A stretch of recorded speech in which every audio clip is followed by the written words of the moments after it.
In today's video, we're putting the 991 Carrera S to the test by heading into the great outdoors in the hunt for the best driving roads in southern Scotland and a place to wild camp for the night. And to do that, we'll be outfitting my 2012 Porsche 991 Carrera S with a rooftop tent and drive it as far as we can in search of the perfect spot, all in an effort to prove that you can experience and camp in the Scottish wilderness using a Porsche 911. The catch though is that we're going to try and do this on one tank of fuel, using only the gear we can pack in the car for survival. Once we're full, that's it, no more refueling. The route from start to finish is just under 300 miles, and when we fill the tank in the 991, it should give us around about 350 miles. But of course, that is assuming you're not carrying a mobile house on the roof, and of course we're going to be filling the car full of camping gear as well. We also have the Scottish hills to contend with, and we'll be punching our way through the mountains at a height of around about 380 meters. All of this is in an effort to see if the 991 truly is the one sports car that can do it all. The story of the 911 started back in the 60s with the air-cooled models that don't look too dissimilar to my 1988 Carrera 3.2. Moving through the ages, we saw the introduction of water-cooled engines with the 996, the 997, and then on to the 991, which is where our story begins. But is the 991 the perfect car for this challenge? Probably not. It has a rear-wheel drive system, a rear engine. We'd probably better off be taking a Carrera 4S, which would be better suited to getting us out of sticky situations. But this may well add to the enjoyment of the whole experience. Now it's the start of May, so we don't expect any snow or ice or anything like that, but we might have a little bit of cause for concern with the soft verges. The car has been lowered as well, so it does limit our off-roading capability when it comes to finding a spot to camp in the Scottish mountains. So let's take a look at what we've done. We've added the roof bars, we've added the roof tent. It's now time to pack some camping essentials. Now before you all go hating, this is not an extreme off-roading situation. It's just me, my 10-year-old son. We're not going to be doing a huge amount of off-roading, but we are going to have to do a little bit in order to find a soft verge where we can safely camp for the night away from the roadside. And we're also still running winter tyres with the blessing of our tyre shop, who have assured us the temperatures that we'll be facing will be okay for these winter tyres. A quick look at what we've got going on then. So we've got these winter tyres. These are Pirelli Soto Zero tyres wrapped around these 20-inch anthracite Carrera Classic wheels, which look great. As you saw earlier, we've got the roof bars, we've got the roof tent. It's an OAX Vertex light, so it's quite a light roof tent that I was worried about, because obviously with the car having lowered suspension, it could cause an issue on bumpy roads or when doing a little bit of off-roading. We've also got the camping equipment out here now. This isn't all of it, but we're going to attempt to shoehorn all of this into the car. We've got sleeping bags, stove, food, water, clothing, motoring tools and safety equipment, power accessories, and I also need to add a little bit of extra camera equipment. If we're going to achieve this challenge, we really need to be hitting a minimum of 21 miles per gallon, which under normal circumstances, it would definitely be achievable. But we've got myself, we've got my son, all of this camping equipment, and obviously the roof tent and roof bars. It's going to be quite tricky, conserving fuel as much as possible, which is generally not what you would do in a Porsche 911, but this challenge is just a little bit different when you're out doing the North Coast 500 or the spirited runs around the bay roads and the twisty canyon road. A full tank of fuel costs us just around £100, and it's time to hit the road.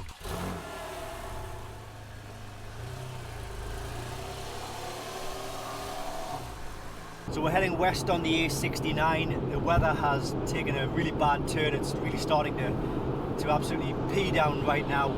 But it's estimated that we'll cross over the border into Scotland in about 60 minutes. And we seem to have packed for about 4 days here. It's absolutely packed round in here. Why does everybody drive SUVs and big 4x4s? Just take a Porsche 911. We're about 30 minutes into the challenge now. We've amazingly got a fuel consumption of 29.2, which is fantastic, but these have been on roads which are all really flat. We've yet to be tested. Also, we've also had a check engine light come and go, so I'll need to pull over at some point further up the road and get that diagnosed. That's just a Porsche 911 doing Porsche 911 things. As we cross the border into Scotland, the scenery is lush and green, and our first taste of Scottish life is a town called Gretna Green, which was famous when young lovers would come here to marry if they were under the age of 21 and didn't have their parents' consent. In Scotland, it was still legal to marry without their parents' consent. Behind me is a marriage hall where young lovers used to come and get married. This place has seen a lot of love over the years, and I'd like to think we're showing the 991 a lot of love in this video and in this occasion. But I just hope that the 991 shows us some love in return and gets us through this challenge. I'm fairly confident it will, but with Porsche 911s, you just never know.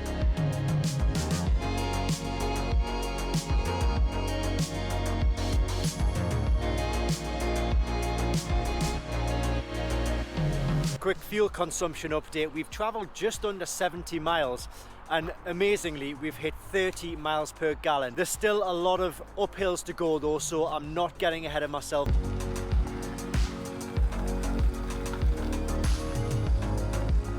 As we hit the road again, our next stop in our quest for the Scottish wilderness is a town called Lockerbie.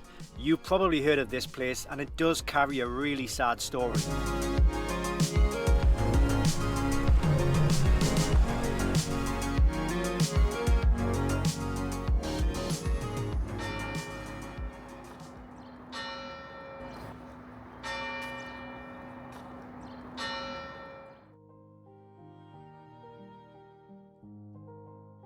On the 21st of December 1988, Pan Am Flight 103 exploded over Lockerbie after a bomb was detonated, killing all 259 people on board and 11 people on the ground. This memorial has been installed to remember those who died on that day.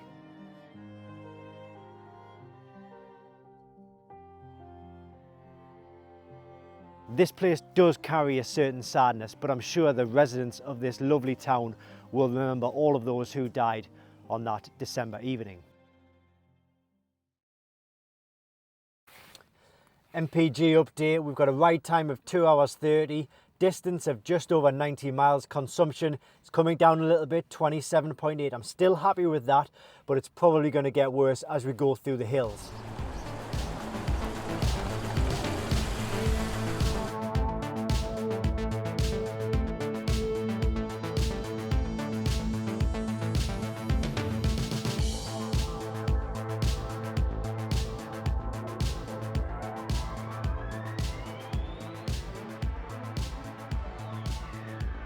As we punch our way through the lush green mountains of time, we turn our attention to finding a spot for the night.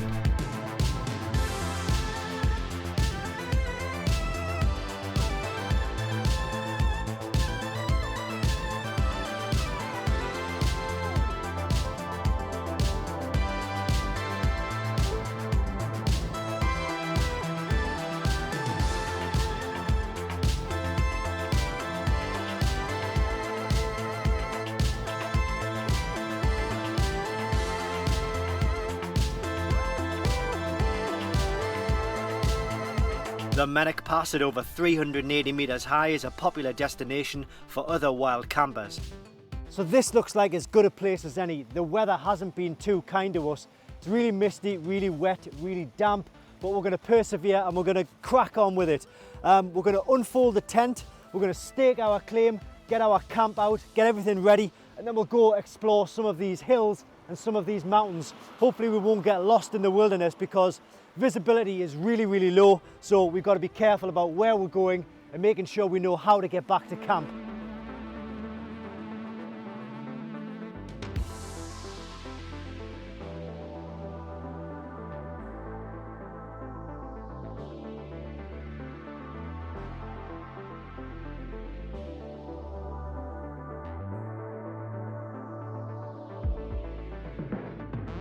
There's nothing too adventurous going on right here, but we are out for a little bit of an explore. It's so peaceful. These hills have been here for millions of years, and it's a privilege to be able to just shoot straight through them. Almost a little bit embarrassing that we as a species feel the need to come and disrupt all of this by putting our roads in and setting up campsites and leaving trails of destruction everywhere we go, but it does allow us to get out into nature and do a little bit of exploring, which is great. So a little update on the fuel situation. We've been driving now for 3 hours 49 minutes, covered 132 miles, and the fuel consumption has gone down again to 26.5. At this stage we are probably at the halfway point of the whole journey, so I'm hopeful that we'll be able to continue on. We've got a few more stops to do tomorrow after we've camped tonight, and then hopefully we'll be able to complete the challenge with 1 tank of fuel.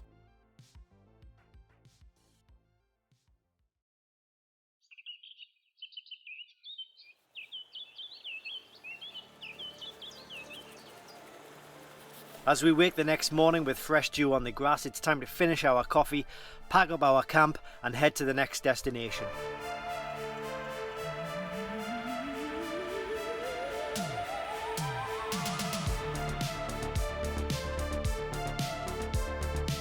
We passed through a little village called Dalmellington, which is on the edge of the Galloway Forest Park.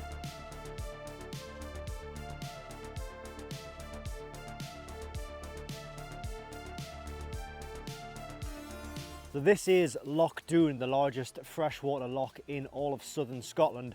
I wish we had more time to explore this, but we are just passing through and we do need to hit the road again. What I wanted to do though was get my drone up and get some super cool wide shots of the whole loch. However, in the last scene, just before we cut off, this happened.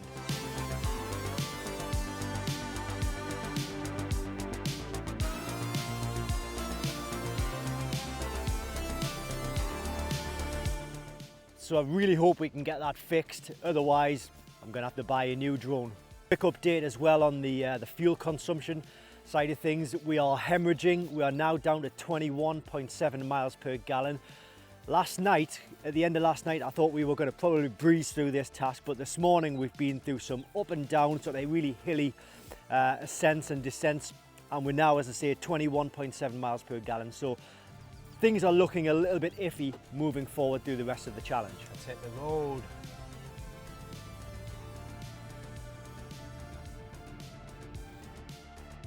What happened next wasn't actually in the script, and it did nothing to help our fuel consumption.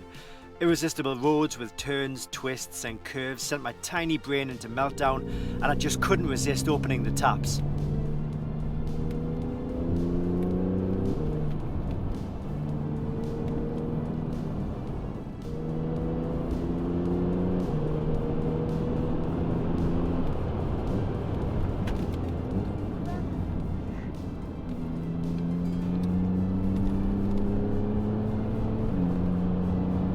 With that moment of madness behind us, our last stop was a town called Dumfries.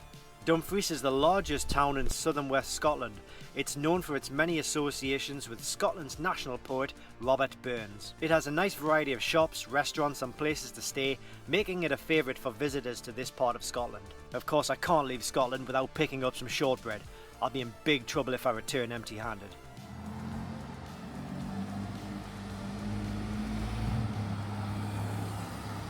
So we're on the final leg of the journey now. We've got 110 miles left in the clock, but we've got 90 miles to cover. Fingers crossed we're going to make it. The car has performed amazingly well. You know, I was really concerned when we first put the roof box on the car and we started to load everything up, but it's handled so well, it's performed so well. But we've always just been one broken coil spring away from disaster. I do truly believe that these cars are accessories for adventure. Look, could we have done it in my Audi estate? Yes, absolutely. Would we have had as much fun?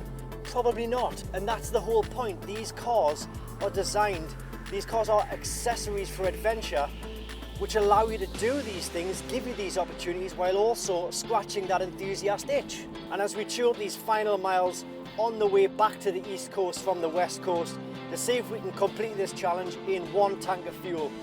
It's going to be quite suspenseful, and I just don't know whether we are going to make it or not, so fingers crossed.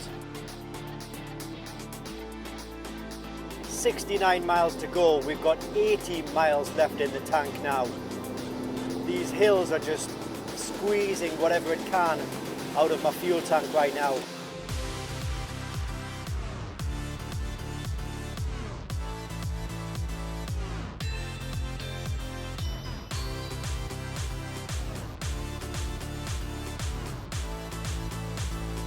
18 miles to go and we've got 15 miles left in the tank. This is getting twitchy, really twitchy. The first time in the trip, this is the first time I'm seriously worried. I'm gonna have to try and get in behind some sort of truck or bus to try and maybe do a bit of slipstreaming. 5 miles to go and we now have 0 miles in the tank. I think I'm gonna have to try and coast the way home. We're not far, 5 miles.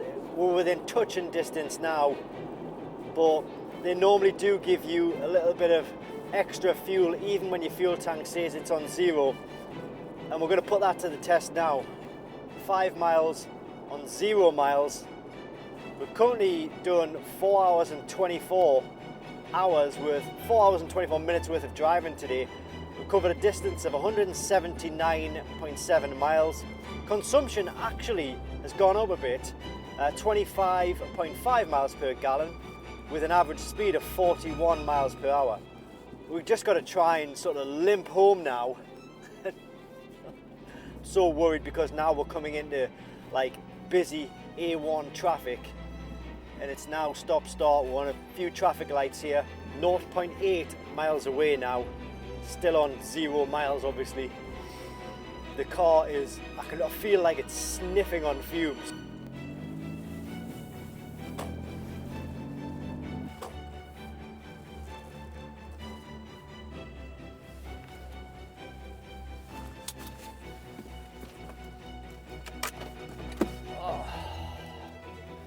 We made it, man. You know what? I might have a broken back. I might have a broken drone, but we have done it. But he doesn't have a broken heart. We did it in one tank. And these are the original stickers. I don't think it was too outrageous. Like, I think we proved a point. And would I do it again? Absolutely 100%. I'm going to remember this trip for a long time.